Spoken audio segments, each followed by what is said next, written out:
بسم اللہ الرحمن الرحیم۔ السلام علیکم ورحمۃ اللہ وبرکاتہ۔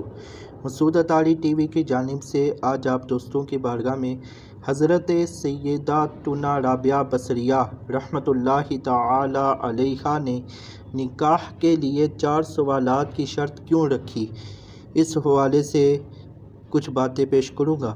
منقول ہے کہ جب حضرت سیداتنا رابعہ ادویہ رحمۃ اللہ تعالی علیہا کے شوہر کا انتقال ہو گیا تو حضرت سیدنا حسن بصری علیہ رحمۃ اللہ القوی نے اپنے چند احباب کے ساتھ ان کے پاس آنے کی اجازت چاہی تو انہوں نے اجازت دے دی اور ایک پردہ درمیان میں حائل کر کے اس کے پیچھے بیٹھ گئی۔ حضرت سیدنا حسن بصری علیہ رحمۃ اللہ القوی کے دوستوں نے پوچھا، آپ کے شوہر انتقال فرما چکے ہیں، لہٰذا اب آپ کو نکاح کر لینا چاہیے۔ حضرت سیداتنا رابعہ ادویہ رحمۃ اللہ تعالی علیہا نے فرمایا، میں تمہاری رائے کا احترام کرتے ہوئے بڑی محبت اور عزت سے نکاح کر لوں گی، لیکن مجھے یہ بتائیے کہ آپ میں سے سب سے بڑا عالم کون ہے تاکہ میں اس سے نکاح کروں۔ وہ بولے، حضرت سیدنا حسن بصری رحمۃ اللہ تعالی علیہ۔ پھر کہنے لگی، اگر آپ میرے 4 سوالات کے جوابات دے دیں تو میں آپ سے نکاح کر لوں گی۔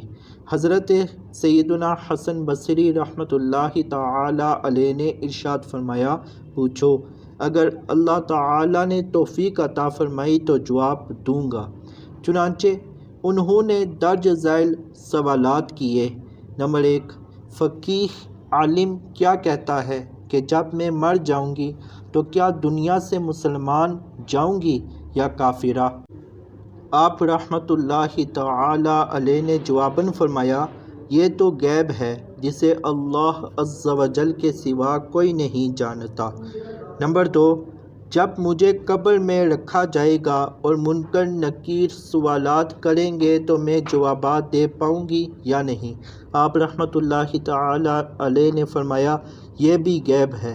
نمبر 3، جب لوگ قیامت میں اٹھیں گے اور اعمال نامے کھول کر بعضوں کے دائیں ہاتھ میں دیے جائیں گے اور بعضوں کے بائیں ہاتھ میں، تو کیا میرا نامہ اعمال مجھے سیدھے ہاتھ میں دیا جائے گا یا الٹے میں؟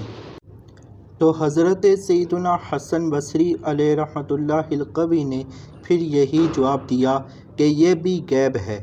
نمبر 4، جب تمام مخلوق میں سے ہر جنتی اور دوزخی گروہ کو پکارا جائے گا اور بلایا جائے گا تو میں کس گروہ میں سے ہوں گی؟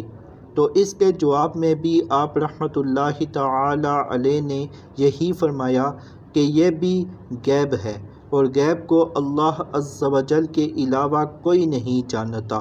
اس کے بعد حضرت سیداتنا رابعہ ادویہ رحمۃ اللہ تعالی علیہا نے ارشاد فرمایا، جب معاملہ ایسا ہے، یعنی جب دنیا سے مسلمان رخصت ہونے، نکیرین کے سوالات کے جوابات دینے، نامہ اعمال کے دائیں ہاتھ میں ملنے اور جنتی گروہ میں شامل ہونے کا علم نہیں، تو میں اس کی وجہ سے سخت پریشان اور مضطرب ہوں، لہٰذا مجھے کیسے شوہر کی حاجت ہو سکتی ہے اور کیسے اس کے لیے فارغ وقت نکال سکتی ہوں؟